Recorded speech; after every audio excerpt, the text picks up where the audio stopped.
नमस्कार साथियों पत्र लेखन सीरीज के इस वीडियो में आज हम पत्र लेखन की बारीकियों पर चर्चा करेंगे। साथियों, ये कुछ ऐसे सावधानियां हैं जिनसे हम अपने पत्र को आकर्षक बना सकते हैं। साथियों, परीक्षा में पूछे जाने वाले पेपरों की प्रकृति बहुधा औपचारिक होती है और उनका एक नियत प्रारूप होता है। उनके लिए एक नपी तुली भाषा का प्रयोग किया जाता है। ऐसे में साथियों, जब तक हम इन विशेष सावधानियों, इन बारीकियों को नहीं जानेंगे, तब तक हम ऐसा पत्र नहीं लिख सकते हैं जिस पे आपको बहुत अच्छा नंबर मिले। जब इन बारीकियों की हम बात करते हैं दोस्तों, तो इनमें सबसे पहला है नियमबद्धता।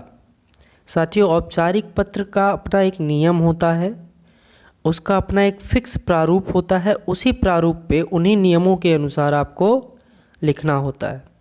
दूसरी बारीकी जो है दोस्तों, वो है नपी तुली भाषा।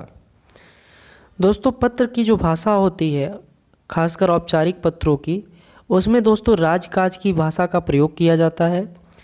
भाषा सरल, स्पष्ट और लेखनी सुंदर होनी चाहिए। क्योंकि अब तो दोस्तों टाइप करके लेटर लिखे जाते हैं, लेकिन आपको पेपर में सुंदर लिखना होगा, हाथ से ही लिखना होगा। और अगर आप अच्छा लिखते हैं तो उससे ज़रूर एग्जामिनर के ऊपर प्रभाव पड़ता है और वो आपको एक आध नंबर ज़रूर अधिक देता है। दोस्तों, पत्र में अनावश्यक बातों से बचना बड़ा ज़रूरी होता है। आपको सीधे, सरल, सपाट भाषा में ज़रूरत की बातों को कहना होता है। चौथी सावधानी जो है दोस्तों, वो ये है, पेपर देते समय आप कभी भी अपना वास्तविक पता और अपना वास्तविक नाम नहीं लिखेंगे। आप हमेशा पता, परीक्षा भवन और नाम क ख ग आदि लिखकर छोड़ देंगे।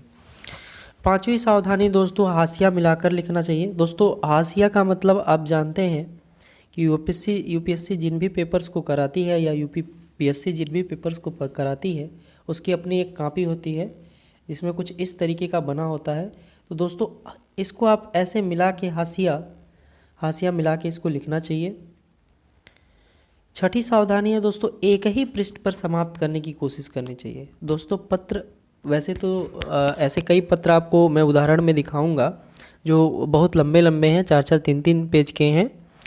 लेकिन दोस्तों, अगर आप पेपर में लिख रहे हैं और आपने एक ही पृष्ठ पर सुंदर सा पत्र लिख कर या उसका प्रारूप लिखकर समाप्त कर दिया, तो ये ज़्यादा आकर्षक होता है। सातवीं सावधानी में है दोस्तों बोधगम्यता। आप इस भाषा में इतने अच्छे प्रारूप में पत्र को लिखेंगे कि जो सरलता से समझने योग्य हो। जटिल और अनावश्यक शब्दों से बचेंगे। उसके बाद दोस्तों है आठवीं सावधानी जो है, वो है व्याकरणगत शुद्धि। दोस्तों, बहुत से ऐसे लोग हैं जो ठीक वर्तनी नहीं लिखते हैं। जहाँ कामा की ज़रूरत है वहाँ कामा नहीं लगाते, जहाँ विराम चिन्हों की ज़रूरत है वहाँ विराम चिन्ह नहीं लगाते हैं, और ऐसे में उनके नंबर कट जाते हैं।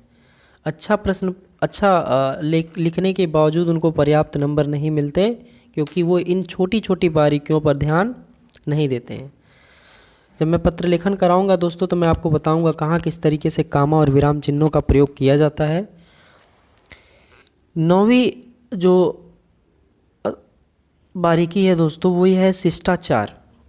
आपकी भाषा, चूँकि आप जानते ही हैं कि शासनादेश जब भी लिखा जाएगा या औपचारिक पत्र जब भी लिखा जाएगा, एक अधिकारी से दूसरे अधिकारी को लिखा जाएगा, और ऐसे में उसकी भाषा गरिमामय होनी चाहिए, क्योंकि वह भी किसी न किसी रैंक पे एक अधिकारी है और उसकी भाषा गरिमामय होनी चाहिए। दोस्तों, पत्र जब लिखेंगे आप, तो आप समझेंगे कैसे ये इसको किया जाएगा।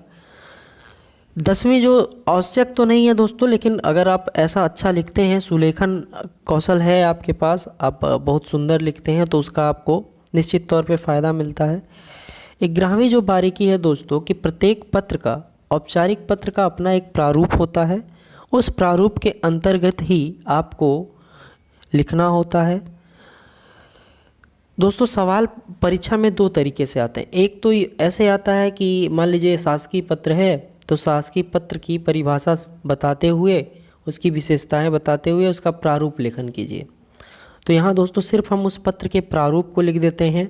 लेकिन कभी कभी दोस्तों प्रश्न का एक स्वरूप और आ जाता है, शासकीय पत्रों की विशेषताएं बताते हुए सोदाहरण समझाइए। ऐसे में दोस्तों आपको कोई कंडीशन चुन करके पत्र ही लिखना होता है, ये थोड़ा जटिल होता है दोस्तों। खैर आगे हम आपको कई उदाहरणों के माध्यम से ये कराएंगे।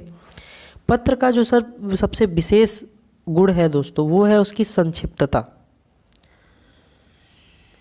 अगर आप पत्र की संक्षिप्तता को यूँ समझिए कि यही पत्र की आत्मा है। आप पत्र को जितना संक्षिप्त रखेंगे, जितनी संक्षिप्ति से आप अपनी बात को कह देंगे पत्र के माध्यम से, आपका पत्र उतना ही आकर्षक माना जाएगा। तो दोस्तों जब हम पत्र लिखेंगे तो हम इन सब सावधानियों पर विशेष बात करेंगे, इन पे विशेष चर्चा करेंगे। एक एक करके पत्र के संदर्भों को, इन बारीकियों को ग्रहण करते हुए, इन बारीकियों के संदर्भों को ग्रहण करते हुए नियत पत्र में ही इनको देखेंगे कि कैसे इन सावधानियों का ध्यान रखा जाना चाहिए।